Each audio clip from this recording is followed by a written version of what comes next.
రాజన్న సిరిసిల్ల జిల్లా ముస్తాబాద్ మండలం తురకపల్లి గ్రామంలో ఎస్సీ వర్గీకరణ అసెంబ్లీలో ఆమోదం తెలిపిన సందర్భంగా విజయోత్సవ సంబరాలు నిర్వహించారు. గ్రామ పంచాయతీ నుంచి అంబేద్కర్ విగ్రహం వద్దకు ర్యాలీ చేసి మాన్య శ్రీ మందకృష్ణ మాదిగ చిత్రపటానికి పాలాభిషేకం చేశారు. అసెంబ్లీలో బిల్లు ఆమోదం పొందిన సందర్భంగా ముఖ్యమంత్రి రేవంత్ రెడ్డికి ధన్యవాదాలు తెలిపారు. ఈ కార్యక్రమంలో అంబేద్కర్ సంఘం అధ్యక్షులు మల్లేష్, ఎంఆర్పీఎస్ మండల ఉపాధ్యక్షులు నాగరాజు, మాజీ సర్పంచులు నాయకులు అంకని బాను, కాసల్ల దుర్గాప్రసాద్, ఎంఆర్పీఎస్ గ్రామ శాఖ అధ్యక్షులు అశోక్, నాయకులు ఎల్లశ్రీ, బాలయ్య, రాజనర్సు, రంజిత్ మాదిగ, లింగం మాదిగ, చిన్న బాలయ్య, దేవదాసు, నర్సింగం, శేఖర్, ప్రవీణ్ మాదిగ, అర్జున్, సుమర్, కృష్ణహరి తదితరులు పాల్గొన్నారు.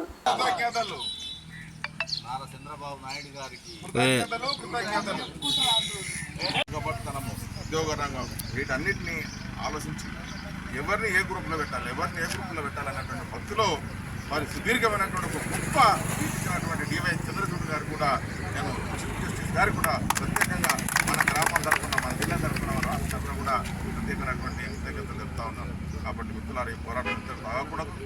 ఎందుకంటే రేపు రానున్న కాలం అంతా కూడా ప్రైవేటీకరణ జరుగుతుంది. వర్గీకరణ అయితే సాధించుకున్నాం, కానీ వర్గీకరణ ముసుగులో ప్రతి యువకుడు, పెద్దలు, చిన్నలు, ఆడ మగ కూడా పోరాటంలో ఎన్ని మీటింగ్లు జరిగినా చివరి దాకా కూడా మన గ్రామ ప్రతి పౌరునికి, యువకునికి, ప్రజలకు, మహిళలకు కూడా పేరు పేరున కృతజ్ఞత చెప్తాం. అదే రకంగా మరి సుదీర్ఘంగా 30 సంవత్సరాలు పోరాటం చేసి పరికరణ అవలేంత వరకు కూడా నాయకత్వం వేసినటువంటి గౌరవ పద్మశ్రీ మందకృష్ణ మాదిగ గారు కూడా ఈ సందర్భంగా మేము కృతజ్ఞత తెలుపుతూ ఉన్నాం. కానీ చాలా ప్రభుత్వాలు వచ్చినప్పటికీ కూడా, అనేక ముఖ్యమంత్రులు వచ్చినప్పటికీ కూడా ఎవడు కూడా మరి ఆ విషయాలను దాటవేసుకుంటూ వేరు. కానీ సుప్రీంకోర్టు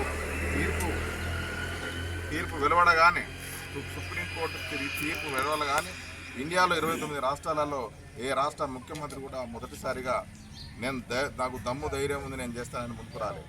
కానీ అలాంటి క్రమం లోపల మరి మన రాష్ట్ర ముఖ్యమంత్రి యనమల రేవంత్ రెడ్డి గారు ధైర్యం చేసి ఏదేమైనా మాదిగలకు అన్యాయం జరిగిన మాట వాస్తవం, నేను అతి త్వరలోపలనే అన్ని రాష్ట్రాల కంటే ముందు నాదే తొలి రాష్ట్రం కావాలని చెప్పి ఎస్సీ వర్గీకరణను అసెంబ్లీలో ప్రవేశపెట్టి దాన్ని బిల్లు పాస్ చేయించి, కేబినెట్లో బిల్లు పాస్ చేయించి వాళ్ళకి చట్టరూపం తీసుకొచ్చినందుకు కూడా నేను యనమల రేవంత్ రెడ్డి గారికి ప్రత్యేకమైనటువంటి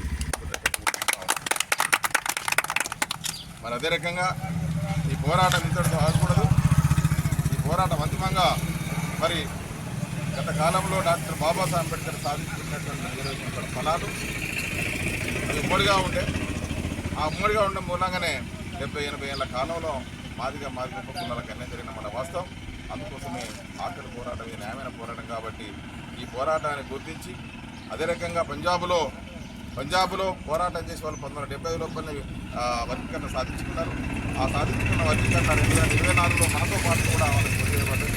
కానీ మనందరికంటే ఎక్కువగా పంజాబ్ ముఖ్యమంత్రి దేవేందర్ సింగ్ అనేటువంటి వాడు ఢిల్లీకి ఎక్కువ పోరాటం చేసేది అందించా చెప్పడం మూలంగా మరి మన ఉమ్మడి ఆంధ్రప్రదేశ్లో, తెలంగాణలో ఉన్నటువంటి అనేక మంది మేధావులు, కవులు, కళాకారులు, అదే రకంగా మన ఏదైతే బాలగోపాల్ లాంటి చాలా గొప్ప మేధావి ఆయన వ్యాసం కూడా డివై చంద్రచూడ్ చదివి వాస్తవంగా ఇవి విభిన్న జాతులు, ఈ జాతులకు అన్యాయం జరిగిందని చెప్పి శూన్యంగా ప్రతి అంశాన్ని కూడా ఇవి ఏకజాతి సంతతి